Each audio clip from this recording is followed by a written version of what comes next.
ഊരകം മലയെ പ്രകൃതി ദുരന്തങ്ങളിൽ നിന്നും സംരക്ഷിക്കാൻ സർക്കാരിന്റെ അടിയന്തര ഇടപെടൽ വേണമെന്ന് ഊരകം സംരക്ഷണ ജനകീയ ആക്ഷൻ സമിതി ഭാരവാഹികൾ വാർത്താ സമ്മേളനത്തിൽ ആവശ്യപ്പെട്ടു. അതിനുശേഷം വീണ്ടും ഞങ്ങൾ പല പ്രാവശ്യം രാഷ്ട്രീയക്കാരോടും അതുപോലെ തന്നെ ബന്ധപ്പെട്ട ആളുകളോടൊക്കെ ഈ വിഷയത്തെക്കുറിച്ച് പറഞ്ഞു. ഇത് വലിയൊരു പ്രയാസം ഉണ്ടാക്കും, വലിയൊരു ബുദ്ധിമുട്ട് നാളേക്ക് ഉണ്ടാക്കും എന്ന് പറഞ്ഞപ്പോൾ അവരാരും അതിനെക്കുറിച്ച് യാതൊരുവിധ ഭാവം പോലും കാണിച്ചില്ല, യാതൊരുവിധ ശ്രദ്ധയും കാണിച്ചില്ല. മാത്രമല്ല, ഇതിനു ശേഷമാണ് നമുക്ക് ഇപ്പോൾ ഇവിടെ കവളപ്പാറയിലും അതിനുശേഷം പുത്തുമലയിലും അതിനുശേഷം ഇപ്പോൾ ഇവിടെ ചൂരൽമലയിലും അതുപോലെ തന്നെ മുണ്ടക്കയിലൊക്കെ നടന്ന സംഭവങ്ങൾ.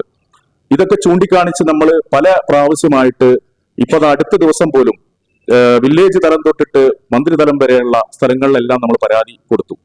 പക്ഷെ ഇന്നേ വരെ അതിന്റെ മേലുള്ള ഒരു ആക്ഷൻ എടുക്കാനും ആർക്കും സാധിച്ചിട്ടില്ല.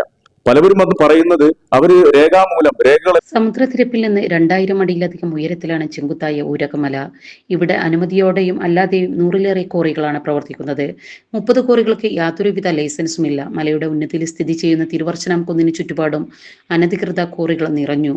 5000-ഓളം കുടുംബങ്ങൾ തിങ്ങിപ്പാർക്കുന്ന പ്രദേശം ഉരുൾപൊട്ടൽ ഭീഷണിയിലാണ്. ജനങ്ങളുടെ സംരക്ഷകരാകേണ്ട രാഷ്ട്രീയ ഉദ്യോഗസ്ഥ സംവിധാനങ്ങളെല്ലാം ഈ വിഷയത്തിൽ മുഖം തിരിഞ്ഞു നിൽക്കുകയാണ്. ഈ നില തുടരുകയാണെങ്കിൽ തദ്ദേശ സ്വയംഭരണ സ്ഥാപനങ്ങളിലേക്ക് നടക്കാനിരിക്കുന്ന തിരഞ്ഞെടുപ്പ് ബഹിഷ്കരിക്കാനോ മറ്റു മാർഗങ്ങൾ സ്വീകരിക്കാനോ നിർബന്ധിതരാകുമെന്ന് ആക്ഷൻ സമിതി ഭാരവാഹികൾ മുന്നറിയിപ്പ് നൽകി. വാർത്താ സമ്മേളനത്തിൽ president P Krishnadas, general secretary KC Mustafa, KP Unnikrishnan, VK Sainuddin, KK Ali, PP Shajan എന്നിവർ പങ്കെടുത്തു.